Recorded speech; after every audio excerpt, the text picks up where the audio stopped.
Problem आ रही है, तो what is the formula cos 2 theta is equal to 1 minus 2 sin square. So here I will be 1 by 2 sin square theta is 1 minus cos 2 theta, a plus b cos theta d. Okay, now problem cos 2 theta में आ रही है, कोई problem नहीं है because we know z is equal to ei theta. So ei theta is what? Cos theta plus I sin theta. अब problem इसमें ये आ रही है, दिस इज cos 2 थीटा, यहाँ पे नीचे वाला तो कोई प्रॉब्लम नहीं, ऊपर की प्रॉब्लम है. तो आप देख सकते हैं e की power 2i theta is what? cos 2 theta plus I sin 2 theta. तो cos 2 थीटा इसका रियल पार्ट है, तो इसको हम क्या लिख सकते हैं? 1 by 2 the real part of what? किसका रियल पार्ट है? 1 minus e की पावर 2i थीटा एंड नीचे everything is same. cos theta means हमको पता है cos थीटा क्या होता है? 1 by 2 z plus 1 by z. तो हम इसको लिख सकते हैं cos थीटा को क्या? z प्लस, या फिर अभी थोड़ा ब्रेक करके cos थीटा को हम e की power i theta plus e की power minus i theta upon 2 भी लिख सकते हैं. ओके, ये आपकी देखिए प्रॉब्लम सॉल्व हो गई. किसकी? कि जो हमारा cos 2 थीटा प्रॉब्लम क्रिएट कर रहा है. नाउ अब क्या करेंगे? Part of what? इसको अब हम चेंज कर रहे हैं पोलर को, किसमें? z. तो it is what? z square and this is what? a plus b z plus half बाहर कर दिया 1 by z. नाउ सबको पता है d theta is what? dz upon i. ठीक, 1 अपॉन i बाहर एंड z. ठीक, अब इसको हम इसको हम सॉल्व करेंगे. We will get what? Now ये 2 आपका जो बाहर था और ये इनसाइड था, वो से ये आपका ये था वो कैंसिल आउट. तो finally we will get what?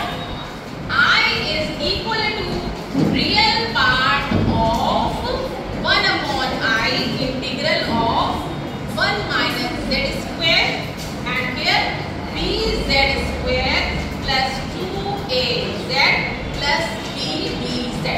Okay, b अगर प्रॉब्लम कर रहा है तो b को आप डिवाइड कर सकते हैं, और जब आपने डिवाइड किया तो b आपका ऊपर आ जाएगा. b से आपने क्या किया? b से ऊपर मुझे मल्टीप्लाई कर दिया एक तरह से, या फिर b को आप यहाँ से क्या कर रहे हैं? डिवाइड कर रहे हैं ना. b यहाँ पे था आपका, ये हो गया 1 अपॉन b. ओके, नाउ अब आपको क्या करना है? कॉची रेसिड्यू थ्योरम लगानी है. कॉची रेसिड्यू थ्योरम लगाने के लिए आपको सिर्फ इतने पे फोकस करना है. ठीक है, तो हमारे पास में जो क्वाड्रेटिक जो आपकी पोल बन रही है वो है दिस इज. ओके, इसको 0 ले लिया. इसको 0 लिया तो z में जो रूट आ रहा है वो क्या आएंगे? Minus b plus minus b square minus 4ac upon 2a. Okay, इसको सॉल्व किया, we will get what? a by b plus minus 2 बाहर निकल आएगा एंड b बाहर हो जाएगा और अंदर आ जाएगा क्या? 4a square minus b square. Got it? इतना आपका आ गया z. अब इसमें देखिए, इसमें दो रूट हैं. क्या है? Minus a by b plus 1 by b a square minus b square, और दूसरा है माइनस और माइनस का मतलब होता है एडिशन हो जाना. ये रूट हो गया आउटसाइड, तो ये हो गया आउटसाइड और ये हो गया इनसाइड. इसको माना हमने अल्फा और इसको माना बीटा. ओके, अब ये अल्फा इनसाइड है तो हम क्या करेंगे? रेसिड्यू निकालेंगे. z बराबर अल्फा पे हमें रेसिड्यू चाहिए, बिकॉज जिसका इनसाइड होता है उसी को हम लोग उसी का रेसिड्यू निकालते हैं. रेसिड्यू क्या होगा? Limit z tending to alpha, z minus alpha, function लिखा है वो 1 minus z square upon z minus alpha और z माइनस बीटा. ओके, इसको सॉल्व किया. ओके, इसको मैंने सॉल्व किया, लिमिट रख दी है, अल्फा स्क्वायर कर किया, इसको सॉल्व किया, विल गेट दिस. ये हमारा रेसिड्यू आ गया. अब देखिए इसका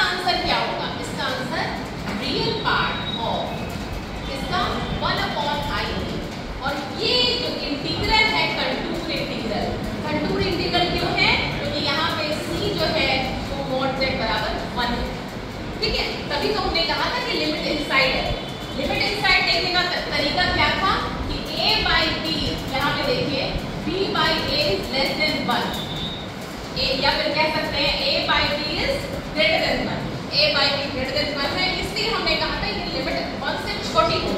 आप चेक कर लीजिए, तो इसलिए क्यों, क्योंकि कंटूर यहाँ पे mod z बराबर 1 था।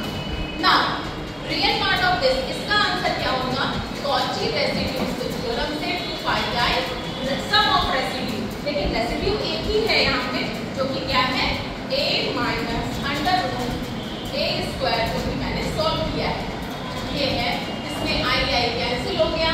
तो फाइनली अब इसमें देखिए कहीं भी i नहीं है, तो रियल पार्ट पूरा हो जाएगा।